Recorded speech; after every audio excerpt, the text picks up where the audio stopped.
When do you think the Roman Empire fell? Was it 476 AD? And how much do you know about the Byzantine Empire? Should it even be called the Byzantine Empire? Anthony Kaldellis in his book New Roman Empire doesn't think so.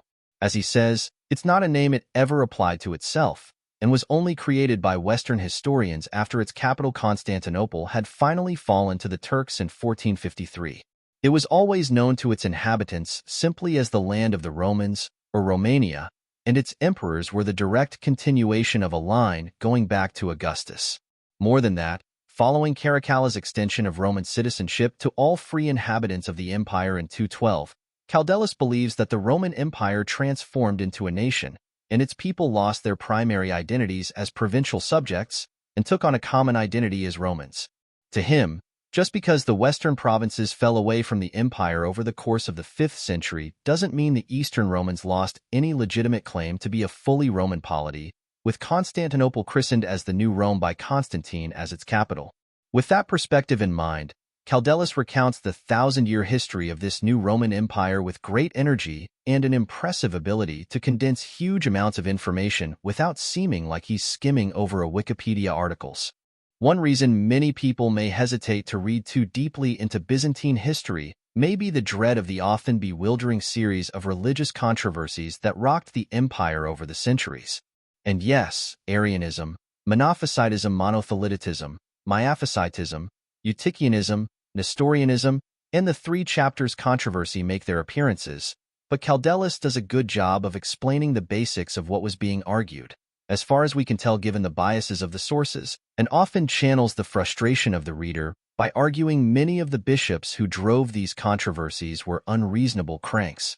Likewise, he argues that the most famous Byzantine controversy, iconoclasm, especially First Iconoclasm, was an emperor-driven controversy that never really affected everyday people all that much, and has been blown out of proportion first by later anti-iconoclast emperors and by later historians.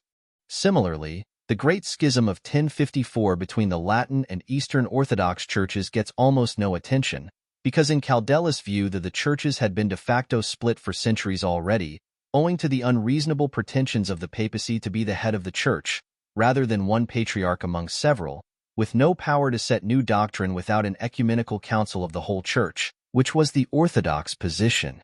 But really this book is an old-fashioned political history, and the ups and downs of the various emperors command the most attention, especially the two most charismatic ones, Justinian and Heraclius. Justinian, who presided over both the massacre following the Nika riots and the reconquest of North Africa and Italy, while also building the Hagia Sophia, is criticized by Kaldellis for overextending the empire and entangling it in too many foreign rivalries which came back to haunt the empire later in the 6th century. As for Heraclius, Kaldellis questions the official chronology of his reign in which he and his father revolted from their North African base to challenge the reigning emperor who was badly losing a war against Persia. In his retelling, it was their revolt which threw the empire into confusion and prevented a more forceful response to the Persian invasion, leading eventually to the siege of Constantinople by the Persians in coordination with the Avars. Nevertheless, once in power, Heraclius' eventual spectacular campaigns deep into Persia, overwintering in enemy territory, and winning the war are too impressive to be dismissed. With the rich provinces of Syria and Egypt devastated by war and decades of Persian occupation, their loss to the Arab invaders a few years later is not very surprising. Later emperors who may be less known to Western readers, from Basil the Bulgar Slayer, who capped off a series of impressive emperors who led a remarkable comeback for the empire in the 9th and 10th centuries, to Alexios I, who coordinated with the armies of the First Crusade to win back significant territories in Asia Minor following the chaos after the disastrous Battle of Manzikert, keep the reading lively and interesting. Kaldellis is less successful in making interesting reading of the last, dismal centuries of the empire, following the sack of Constantinople by Latin crusaders in 1204.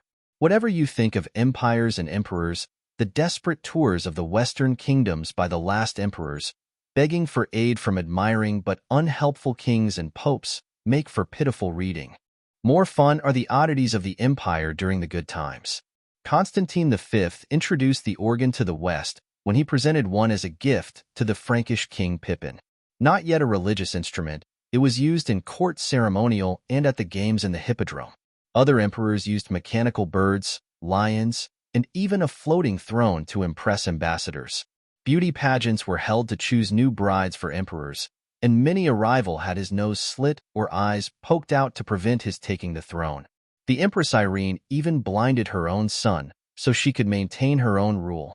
Above all, the city of Constantinople and its raucous citizenry maintain a sense of Roman identity by continuing Roman traditions of a people making their will known to their emperor during coordinated demonstrations in the hippodrome, or indeed aiding a usurper to take the throne by admitting him into the city, a kind of mass politics not present anywhere else in medieval Europe. Earlier in my review, I said Kaldellis was correct to emphasize the Romanness of the Eastern Empire, but I do think he goes too far in pushing back against the historical use of the term Byzantine, or indeed other Western conventions. He says early in the book, the Latinization of Greek names, Comnus, and, worse, their Anglicization, e.g. John, is an offensive form of cultural imposition. It is practiced for no other cultures except the Byzantines, whose very name as a people, Romans, has likewise been deemed inadmissible in the West for centuries. It is time for this nonsense to end, but this is simply not true. We in the English-speaking world refer to Germany, not Deutschland. Japan, not Nippon. Catherine the Great, not Ekaterina. Francis I of France, not Francois. There's nothing inherently wrong with Latinizing historical names, as he himself does when he deems them too famous to deviate from, but he creates unnecessary confusion when, for instance, he refers to Constantine the Great, but all others with that name as Constantinos. I also think the term Byzantine is a useful shorthand for the Eastern Roman Empire, as long as it is understood as a historical convention, much as we differentiate between the Republican and Imperial period, even though the empire long predated the existence of emperors. I think it is especially fair to use for the period after the Arab conquests when the empire lost many typically Roman features, including the Senate, consuls, town councils, and urban life in general outside of a few centers. Despite these quibbles, this is a really excellent one-volume history of the Eastern Roman Empire, and should become the standard for anyone looking for an overview of this period of history, replacing in my mind the entertaining but much less rigorous 3-volume History of Byzantium by John Julius Norwich. Thanks for watching, and stay tuned for more reviews from the Book Reporters.